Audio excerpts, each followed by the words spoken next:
জীবন আপনাকে ঠিক এমন এক জায়গায় দাঁড় করাবে যেখানে আপনি একদম একা। আপনার চারপাশটা ভালো করে দেখুন, আপনার ফোনটা হাতে নিন। যাদের আপনি নিজের মানুষ ভাবেন, যাদের জন্য আপনি জীবন দিতে পারেন, হঠাৎ একদিন বুঝতে পারবেন আপনার বিপদে কেউ আসছে না, আপনার স্বপ্ন পূরণে কেউ এক টাকাও দেবে না। আপনি ক্লান্ত হয়ে পড়লে পেছন থেকে কেউ আপনাকে এগিয়ে দেবে না।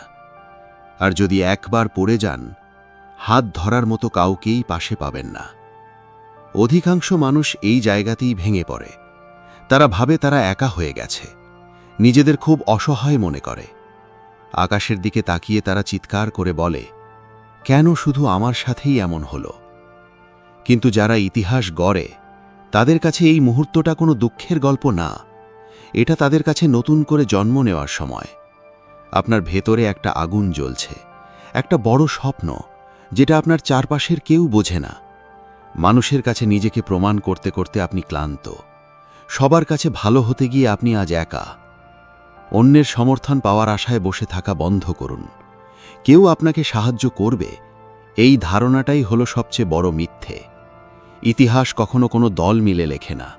ইতিহাস লেখে সেই একলা মানুষগুলো, যারা বুঝেছিল একা থাকা কোনো দুর্বলতা নয়, একা থাকা হলো পৃথিবীর সবচেয়ে বড় শক্তি।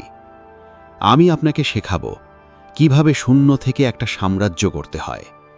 পাশে কেউ না থাকাটা আসলে কত বড় সুযোগ, সেটা আপনি কল্পনাও করতে পারবেন না। কিন্তু সাবধান, আপনার মন থেকে ওই চিন্তাটা ঝেড়ে ফেলতে হবে যেখানে আপনি মানুষের বাহবা খুঁজতেন। ভিড়ের মধ্যে মিশে থাকার অভ্যেসটা ছাড়তে হবে।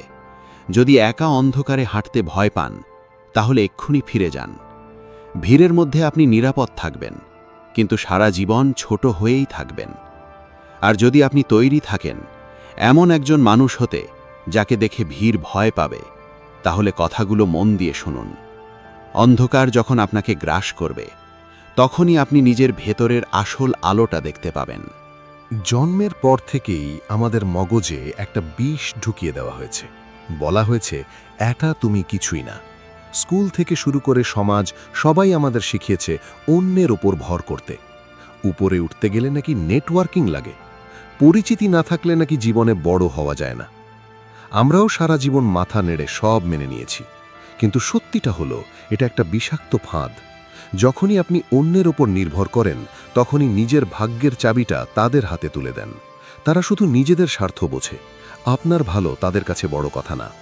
একজন বুদ্ধিমান মানুষ সব সময় নিজের ওপর ভরসা করে, অন্যের দয়ায় সে কখনো বাঁচে না। আপনি যখন মানুষের সমর্থন খোঁজেন, আসলে আপনি একটা অদৃশ্য ঋণ নিচ্ছেন। কেউ আপনাকে সাহায্য করলে আপনি তার কাছে ঋণী হয়ে যান, কেউ আপনার ওপর ইনভেস্ট করলে আপনার একটা অংশ তার হয়ে যায়। আপনি ভাবছেন একটা সেফটি নেট আপনার জীবন বাঁচাবে, আসলে সেফটি নেট হলো মাকড়সার জালের মতো। সেটা আপনাকে ধরবে ঠিকই, কিন্তু একই সাথে আপনাকে আষ্টে পিষ্টে বেঁধে ফেলবে। আপনার সফল না হওয়ার কারণ সমর্থনের অভাব নয়, বরং আপনার এই সমর্থন খোঁজার মানসিকতা। আপনি এখনও একজন উদ্ধারকর্তার অপেক্ষায় আছেন। আপনি এখনও চান কেউ এসে আপনাকে টেনে তুলুক। আপনি কাজ শেষ করার আগেই হাততালি পাওয়ার জন্য বসে থাকেন। আপনাকে 0 পয়েন্টে ফিরে যেতে হবে, যেখানে আপনার পাশে কেউ নেই, ব্যাংক ব্যালেন্স 0, ফোন বুকে কোনো বড় মানুষের নম্বর নেই, আয়নায় শুধু নিজের একা চেহারাটা দেখা যাচ্ছে। বেশিরভাগ মানুষ এই অবস্থায় প্যানিক করে ভেঙে পড়ে, কিন্তু আপনি পড়বেন না। এই একাকিত্বই হলো আপনার আসল স্বাধীনতা। আপনার যদি কোনো সমর্থন না থাকে, তার মানে আপনার কোনো মালিকও নেই। কেউ আপনাকে তুলে না দিলে কেউ আপনাকে ফেলে দেওয়ার ক্ষমতাও রাখে না। একা যখন কিছু গড়ে তুলবেন, সেই সিংহাসনের পুরো মালিকানা শুধু আপনারই হবে। আমরা মানুষের ভালোবাসা খুঁজি, আমরা চাই মানুষ আমাদের বাহবা দিক, পরিবার আমাদের নিয়ে গর্ব করুক, বন্ধুরা আমাদের কাজ পছন্দ করুক। কিন্তু মনে রাখবেন, সাহায্যের জন্য আপনি যত বেশি হাত পাতবেন, তত কম সাহায্য আপনি পাবেন। আপনার ভেতরের এই হাহাকার দুর্বলতার গন্ধ ছড়ায়, আর দুর্বল মানুষকে কেউ কখনো রাজমুকুট পরায় না। যখন পাশে কেউ থাকে না, ঠিক তখনই আসলে জেতার আসল খেলা শুরু হয়। সবার কাছে ভালো হওয়ার চেষ্টাটা এবার থামান। এখন সময় দক্ষতার জোরে সম্মান আদায় করার।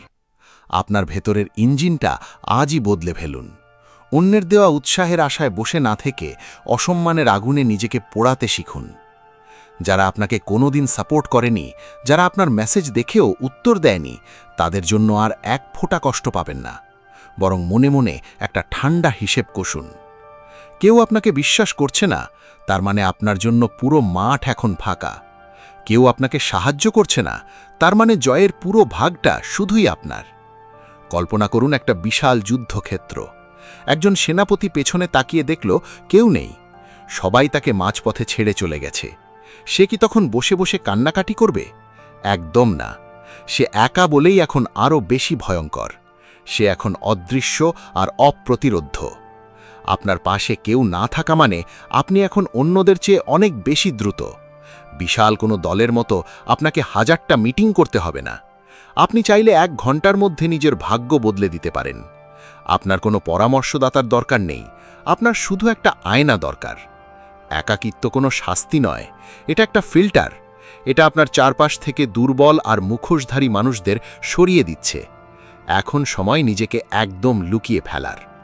বেশিরভাগ মানুষ কথা বলে নিজের শক্তি নষ্ট করে। আইডিয়া মাথায় এলেই সবাইকে বলে বেড়ায়। এখন থেকে নিজের স্বপ্ন নিয়ে একদম চুপ হয়ে যান। কাউকে কিচ্ছু বলবেন না। সোশ্যাল মিডিয়ায় কোনো পোস্ট দেওয়ার দরকার নেই। এই নীরবতা আপনার ভেতরে একটা প্রচণ্ড চাপ তৈরি করবে, ঠিক যেমন বন্ধ পাত্রের ভেতর বাষ্প জমে। এই চাপটাই আপনাকে রাত জেগে কাজ করাবে। যখন সবাই শান্তিতে ঘুমাচ্ছে, তখন আপনি নিজের ভেতরের দানবটাকে ছেড়ে দিন, তাকে কাজ করতে দিন। অপেক্ষা করুন সেই দিনের জন্য যখন আপনার সাফল্যই হবে আপনার হয়ে বলা প্রথম শব্দ। আপনার নীরবতা গর্জন করার জন্য তৈরি তো? এই যে আপনি একা হয়ে গেছেন, এটা কোনো অভিশাপ নয়, বরং আপনার জেতার সবচেয়ে বড় অস্ত্র। এই একাকিত্বকে কাজে লাগান। নিজের কাজের নেশায় এমনভাবে ডুবে যান যেন দুনিয়া আপনাকে পাগল বলে। লোকে এটাকে মানসিক সমস্যা মনে করলেও সফল হওয়ার জন্য এটাই প্রথম শর্ত। যদি আপনার পাশে কেউ না থাকে, তাহলে আপনাকে জিডি হতেই হবে। নিজের কাজ নিয়ে এমন এক জায়গায় পৌঁছান যেখানে কেউ আপনাকে অস্বীকার করতে পারবে না। স্টিভ মার্টিন ঠিকই বলেছিলেন, এতটা ভালো হয়ে উঠো যেন কেউ তোমাকে এড়িয়ে যেতে না পারে। তিনি কিন্তু বলেননি সবার প্রিয় হতে, কারণ আপনি যখন সবার ধরাছোঁয়ার বাইরে চলে যাবেন, তখন কে আপনাকে সমর্থন করলো আর কে করল না তাতে কিচ্ছু যায় আসে না। মজার ব্যাপার হলো, ঠিক তখনই সবাই আপনার পাশে আসতে চাইবে। মানুষ শুধু বিজয়ীদের পাশে থাকতে ভালোবাসে, কিন্তু আপনার লড়াইয়ের সময় কেউ আসবে না। যখন আপনি সাহায্যের জন্য হাত পাতবেন, তখন সবাই আপনাকে দুর্বল ভাববে। কিন্তু আপনি যখন নীরবে জিতে যাবেন, যখন হঠাৎ করে আপনার সাফল্য সামনে আসবে, তখন সবাই আপনার বন্ধু হতে চাইবে। সবাই বলবে, আমি তো আগেই জানতাম ও পারবে। আপনি তখন শুধু হাসবেন, কিন্তু কখনো ভুলবেন না, ঘরটা যখন অন্ধকার আর খালি ছিল, তখন আপনার পাশে কে ছিল? কেউ না, শুধু আপনি নিজে। এই পথে টিকে থাকতে হলে আপনাকে বিদায় জানাতে হবে সেই পুরনো নিজেকে, যে সব সময় অন্যের উপর নির্ভর করত। এই পরিবর্তনটা খুব যন্ত্রণার। বুকের ভেতর একটা পাথর চাপা ব্যথা হবে। মাঝে মাঝে রাতে ছাদের দিকে তাকিয়ে মনে হবে, আমি কি পাগল হয়ে যাচ্ছি? সবাই হয়তো ঠিক আর আমিই ভুল। মনে রাখবেন, এটাই আপনার আসল পরীক্ষা। ভিড় ছেড়ে যখন আপনি অজানার পথে হাঁটা শুরু করেন, তখন ভয় পাওয়াটাই স্বাভাবিক। মন চাইবে আবার সেই পুরনো আরামের জীবনে ফিরে যেতে, কিন্তু আপনি আর ফিরতে পারবেন না। আপনি বুঝে গেছেন, বেশিরভাগ মানুষ আসলে ঘুমিয়ে আছে, একে অপরকে সান্ত্বনা দিয়ে বাঁচিয়ে রাখছে। তাই নিজের ভেতরকার সেই দুর্বল ছেলেটাকে মেরে ফেলতে হবে, যাতে একজন শক্তিশালী মানুষের জন্ম হয়। এখন থেকে আপনিই আপনার অভিভাবক। আয়নায় তাকিয়ে নিজেকে নিজেই সাহস দিন। নিজের আবেগগুলোকে সামলান একাই। চোখের জল মুছে উঠে দাঁড়ান, কারণ আপনার কান্না শোনার মতো কেউ নেই। নিজের ভেতরে একটা শাসক তৈরি করুন। আপনার ভেতরের সেই শাসক সত্তা দুর্বল সত্তাটাকে টেনে হিচড়ে কাদামাটির ভেতর দিয়ে নিয়ে যাবে। একসময় আপনার ভেতরের দুর্বলতা মরে যাবে, আর জন্ম নেবে এক অপরাজেয় যোদ্ধা। নিজের প্রতি কঠোর হতে শিখুন। আজকের এই কষ্টটাই কাল আপনাকে শাসন করতে শেখাবে। পাশে কেউ নেই বলে আপনার অলসতা প্রশ্রয় দেওয়ারও কেউ নেই। দেরি করে ঘুমালেও কেউ আপনাকে জাগাবে না। কাজ না করলে আপনার খাওয়ার ব্যবস্থাও হবে না। এই নির্মম বাস্তবতাই আপনার জন্য উপহার। আরাম হলো মহত্বের সবচেয়ে বড় শত্রু। পাশে কেউ থাকলে মানুষ অলস হয়ে যায়, কিন্তু যখন আপনি একা, তখন হোঁচট খেলে ব্যথাটা বেশি লাগে, আর সেই ব্যথাই আপনাকে দ্রুত শিখিয়ে দেয় কিভাবে ঘুরে দাঁড়াতে হয়। এখন প্রশ্ন হলো, এই একাকিত্ব আপনাকে ভেঙে ফেলবে নাকি গড়ে তুলবে? আচ্ছা, আপনি নিজেকে রোজ ঠিক কি গল্প শোনান? গড়পড়তা মানুষ নিজেকে একটা ভিকটিম স্টোরি শোনায়। আমি ব্যবসা করতে পারিনি কারণ আমার টাকা ছিল না, আমি ফিট হতে পারিনি কারণ আমার সাথে কেউ ছিল না। আর আপনি নিজেকে শোনান একটা ভিলেন হওয়ার গল্প। না, এর মানে আপনি খারাপ মানুষ হয়ে যাবেন তা নয়। এর মানে হলো আপনি অপমান আর অবহেলাকে আপনার জ্বালানি বানাবেন। মাইকেল জর্ডান একটা অদ্ভুত কাজ করতেন। তিনি নিজের মাথায় অপমান তৈরি করতেন। তিনি নিজেকে বিশ্বাস করাতেন যে প্রতিপক্ষ তাকে ছোট করেছে, যাতে সেই রাগ ব্যবহার করে তিনি তাদের গুড়িয়ে দিতে পারেন। আপনাকেও ঠিক এটাই শিখতে হবে। প্রতিটা উত্তর না আসা মেসেজ, প্রতিটা তাচ্ছিল্যের হাসি, প্রতিটা সন্দেহ, সব কিছু নিজের মনের আগুনের ভেতরে ছুঁড়ে ফেলুন। ওরা আপনাকে সাপোর্ট করেনি? খুব ভালো। ওরা আপনার আইডিয়া নিয়ে হেসেছে? দারুণ। ওরা আপনাকে বাদ দিয়েছে? চমৎকার। সব পুড়িয়ে ফেলুন। দুঃখের চেয়ে রাগ অনেক বেশি পরিষ্কার জ্বালানি। দুঃখ আপনাকে ভারী করে তোলে, আপনাকে শুয়ে থাকতে বাধ্য করে, আর রাগ আপনাকে হালকা করে, আপনাকে দৌড়াতে বাধ্য করে। ওরা আপনাকে সাপোর্ট করেনি কারণ ওরা সেটা দেখতে পায় না যেটা আপনি দেখেন। ওরা চায় নিরাপত্তা আর সহজ পথ, আর আপনি চান গৌরব আর স্বাধীনতা। আপনি এমন এক ভাষায় কথা বলছেন যেটা ওরা বোঝেনি না। তাই ওদের বোঝানোর চেষ্টা বন্ধ করুন। শুধু নিজের সাফল্যের টাওয়ারটা এত উঁচুতে নিয়ে যান যাতে ওদের ঘাড় উঁচু করে তাকাতে হয়। যখন আপনি শূন্য সমর্থন নিয়েও সফল হবেন, সেই জয়টা হবে একদম খাঁটি। কাউকে ধন্যবাদ দেওয়ার দরকার পড়বে না, কাউকে ভাগ দেওয়ার ঝামেলা থাকবে না। একটা অদ্ভুত দণ্ডকার তৃপ্তি পাবেন যখন দেখবেন আপনি আগুনের ভেতর দিয়ে হেঁটে এসেছেন, অথচ আপনি পুড়ে যাননি, যখন সবাই দাঁড়িয়েছিল আপনার ছাই হওয়ার অপেক্ষায়। কিন্তু সেখানে পৌঁছতে হলে আপনাকে একা হওয়া শিখতে হবে। বেশিরভাগ মানুষ একা হয়ে যায় দুর্ঘটনাবশত। আপনাকে একা হতে হবে নিজের ইচ্ছায়। অপ্রয়োজনীয় সব যোগাযোগ কেটে দিন। যদি এমন মানুষের সাথে থাকেন যারা আপনার শক্তি কমিয়ে দেয়, তবে আপনি নিজেরই ক্ষতি করছেন। নিজের রুমে একা বসে থাকুন, দেওয়ালের দিকে তাকিয়ে থাকুন, নীরবতাকে অনুভব করুন। শুরুতে আপনার নিজের চিন্তাই আপনার উপর চিৎকার করবে, বলবে তুই একটা লুজার, তোর কেউ নেই। ওদের চিৎকার করতে দিন। এক সময়ে এই চিৎকার থেমে যাবে, আর তখনই আপনি শুনতে পাবেন আপনার নিজের আসল কণ্ঠস্বর, আপনার ভেতরের সেই শক্তি যা এতদিন ভিড়ের চাপে হারিয়ে গিয়েছিল। মনে রাখবেন, বড় কিছুর জন্ম হয় একদম শূন্য থেকে। কিন্তু প্রশ্ন হলো, আপনি কি সেই অন্ধকারের ভেতর দিয়ে একলা হাঁটার সাহস রাখেন? সবাই যখন অন্যের কাঁধে হাত রেখে চলতে চায়, আপনি তখন একলা চলার সাহস করেন।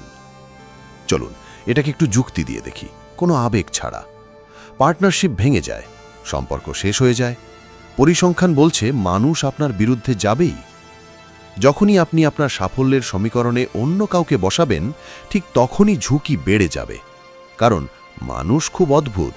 তারা অসুস্থ হয়, তারা ঈর্ষা করে, তারা হুট করে মত বদলে ফেলে। আপনার পুরো প্ল্যান যদি অন্য কারো উপর দাঁড়িয়ে থাকে, তবে জানবেন আপনার ভিতটাই আসলে নড়বড়ে।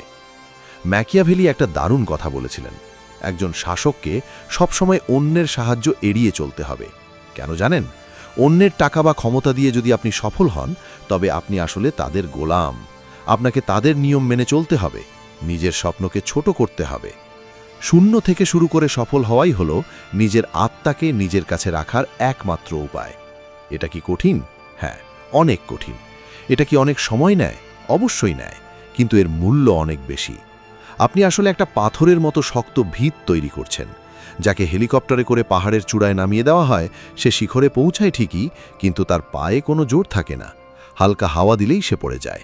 কিন্তু যে মানুষটা একা পাহাড় বেয়ে উঠেছে, রক্ত, ঘাম আর প্রচণ্ড শীত সহ্য করে, তার পা হয়ে যায় ইস্পাতের মতো, ঝড় তাকে নাড়াতে পারে না। সে নিজেই তখন একটা পাহাড় হয়ে ওঠে। আপনি কি যাত্রী হতে চান নাকি আরোহী? তাই কষ্টকে আপন করে নিন। যখন দেখবেন শত বাধার মুখেও আপনার পাশে কেউ নেই, তখন ভয় পাবেন না, বরং একটু হাসুন। এই লড়াইটাই আপনার পেশি শক্ত করছে। কেউ উত্তর বলে দিলে আপনি কিছুই শিখবেন না, শুধু মুখস্থ করবেন। কিন্তু 3 সপ্তাহ কাদার মধ্যে খুঁড়ে উত্তর বের করবেন, তখন সেটা আপনার ডিএনএতে মিশে যাবে। একা থাকা মানেই হলো সেরা শিক্ষা। আপনি বাধ্য হয়ে মার্কেটিং শিখবেন, আপনি বাধ্য হয়ে ব্যবসা বুঝবেন, আপনি এমন একজন হয়ে উঠবেন যাকে কেউ কোনোদিন রিপ্লেস করতে পারবে না। আপনার খালি কন্ট্যাক্ট লিস্টের দিকে তাকিয়ে একবার বলুন, ধন্যবাদ, ধন্যবাদ আমাকে বাধ্য করার জন্য, যাতে আমি নিজেই নিজের সবটুকু হয়ে উঠতে পারি। এখন একটু গভীরে যাই। একটা শব্দ আছে, সাবলিমেশন। এর মানে হলো আপনার কষ্ট আর রাগগুলোকে কাজের শক্তিতে বদলে ফেলা। আপনি একা, আপনি হয়তো অনেক দুঃখে আছেন বা খুব রেগে আছেন। সাধারণ মানুষ এই কষ্ট থেকে পালাতে চায়, তারা নেশা করে, দিনরাত ফোন স্ক্রল করে যাতে ব্যথা অনুভব না হয়। আপনি ঠিক তার উল্টোটা করবেন। আপনি এই ব্যথাকে পুরোপুরি অনুভব করবেন আর সেটাকে কাজে লাগাবেন। ব্যথা হলো পৃথিবীর সবচেয়ে শক্তিশালী জ্বালানি। খেয়াল করেছেন যখন আপনি খুব রেগে থাকেন তখন কত দ্রুত কাজ করতে পারেন? সফল মানুষরা এই শক্তিকে নিয়ন্ত্রণ করতে শেখে। তুমি একা, তাহলে আরও বেশি কাজ করো। সবাই অবহেলা করছে, তাহলে আরও ভালো কিছু করে দেখাও। তুমি গরিব, তাহলে আরও জান প্রাণ দিয়ে পরিশ্রম করো। ব্যথা মানেই হলো তোমার প্রোডাকশন বেড়ে যাওয়া। বেশিরভাগ মানুষ তাদের অন্ধকার দিকটাকে লুকিয়ে রাখে। তাদের শেখানো হয় জেদ বা অহংকার থাকা খারাপ, তাই তারা খুব শান্ত আর নিরীহ হয়ে যায়। কিন্তু মনে রাখবেন, নিরীহ হয়ে আপনি কোনোদিন সাম্রাজ্য গড়তে পারবেন না। আপনার ভেতরে জেদ থাকা দরকার। আপনার ভেতরে এই বিশ্বাস থাকা দরকার যে আপনি সাধারণের চেয়ে অনেক বেশি পাওয়ার যোগ্য। নিজের উচ্চাকাঙ্ক্ষা নিয়ে লজ্জা পাওয়া বন্ধ করুন। নিজের উচ্চাকাঙ্ক্ষা নিয়ে লজ্জা পাওয়া বন্ধ করুন। সবাইকে ভুল প্রমাণ করার ইচ্ছাটা মনের মধ্যে পুষে রাখুন। রাত 11টায় যখন আপনার সব ছেড়ে দিতে ইচ্ছে করবে, তখন কোনো মোটিভেশন আপনাকে বাঁচাবে না। মোটিভেশন খুব ক্ষণস্থায়ী, কিন্তু জেদ আপনাকে থামতে দেবে না। নিজেকে বারবার বলুন, আমি যদি এখন হাল ছেড়ে দিই তবে যারা আমাকে নিয়ে হাসাহাসি করেছিল তারা জিতে যাবে। আমি কি তাদের জিততে দেব? কখনোই না। এই জেদটা হয়তো একটু নোংরা জ্বালানি, কিন্তু এটা আপনাকে অনেক দূর নিয়ে যাবে। আর এখন আপনার শুধু এই আগুনটাই দরকার। অন্ধকার যখন চারদিক থেকে ঘিরে ধরবে, তখন বুঝবেন আপনার আসল ক্ষমতা ঠিক কতটুকু। পৃথিবীতে টিকে থাকতে হলে শুধু ভালো মানুষ হওয়া যথেষ্ট না, আপনার ভেতরে একটা বিধ্বংসী আগুন থাকা খুব জরুরি। একটা রকেট যখন মহাকাশে ওড়ে, অরবিটে পৌঁছে সে হয়তো সৌরশক্তি ব্যবহার করে, কিন্তু পৃথিবী থেকে বের হতে হলে তার ভেতরে প্রচণ্ড আগুনের দরকার হয়। আপনার জীবনটাও ঠিক তেমন। ঈশ্বর আপনাকে সবকিছু গুছিয়ে দেবেন না। তিনি চান আপনি লড়াই করে নিজের সম্মান ছিনিয়ে নেন। সবাইকে খুশি রাখা ভালো মানুষের কাজ হতে পারে, কিন্তু আপনাকে হতে হবে একজন শক্তিশালী মানুষ, যিনি প্রয়োজনে নিজের ভেতরের দানবটাকে বের করতে জানেন। আপনার কোনো বস নেই, আপনার কোনো টিম নেই। এটাই সবচেয়ে বড় বিপদের জায়গা। অধিকাংশ মানুষ একা হয়ে গেলে ভেঙে পড়ে। তারা অলসতায় দিন কাটায়। স্বাধীনতা মানে তারা মনে করে একটা লম্বা ছুটি। কিন্তু মনে রাখবেন, এই অবহেলা আপনাকে মানসিকভাবে শেষ করে দেবে। শূন্য থেকে সফল হতে হলে নিজের ওপর একজন শাসকের মতো কঠোর হতে হবে। আপনার দরকার একটা প্রোটোকল। এটা কোনো সাধারণ লিস্ট না, এটা আপনার নিজের তৈরি করা আইন। সকালটা নিজের দখলে নিন, কাজকে আগলে রাখুন আর নিজের মগজকে 24 ঘন্টা পাহারা দিন। মানুষের মনোযোগ ভিক্ষা না করে আপনি নিজে এমন কিছু তৈরি করুন যাতে কেউ আপনাকে এড়িয়ে যেতে না পারে। একটা সময় অদ্ভুত কিছু ঘটবে। আপনি জিততে শুরু করবেন, ব্যাংক অ্যাকাউন্টে টাকা আসবে, শরীরে জোর আসবে, আর আত্মবিশ্বাস আপনার চারপাশ থেকে তাপের মতো ছড়াবে। তখন তারা ফিরে আসবে যারা একসময় খুব ব্যস্ত ছিল, যারা আপনাকে নিয়ে হাসাহাসি করত। তারা এসে বলবে, আমি তো জানতাম তুই একদিন পারবি। আপনি হাসবেন, মাথা নাড়বেন, কিন্তু কখনো ভুলবেন না সেই দিনগুলোর কথা, যখন ঘরটা একদম খালি ছিল। সেই নীরবতা আপনাকে শক্তিশালী করেছে। আপনি এখন নিজের ভাগ্য নিজেই গড়তে পারেন। কারো সাহায্যের আর প্রয়োজন নেই আপনার, বরং আপনিই এখন অন্যদের ছায়া দিতে পারেন। আপনি হয়ে উঠেছেন সেই মানুষ যাকে একসময় আপনার নিজের খুব দরকার ছিল। মনে রাখবেন, পৃথিবী যখন আপনার পায়ে ফুল ছিটিয়ে দেবে, তখনও সেই সময়টার কথা ভুলবেন না যখন আপনি একা নিজের জন্য হাততালি বাজিয়েছিলেন। আপনার নিজের দেওয়া সেই হাততালিটাই সবচেয়ে দামি। এগুলো তো কেবল শুরু, এর গভীরে আরও অনেক অন্ধকার সত্যি লুকিয়ে আছে। মানুষের মনস্তত্ত্ব আর ক্ষমতার আসল খেলা, সবটা সবার সামনে বলা যায় না। যারা সত্যিকারের গভীরে যেতে চান, আসল রহস্যগুলো জানতে চান, তারা সাবস্ক্রাইব বাটনে ক্লিক করে জয়েন করুন নিউরো বাংলা চ্যানেলের সাথে। আমি জানি সাধারণ ভিড়ের মাঝে আপনি হারিয়ে যাওয়ার মতো মানুষ নন। দেখা হবে পরের ভিডিওতে।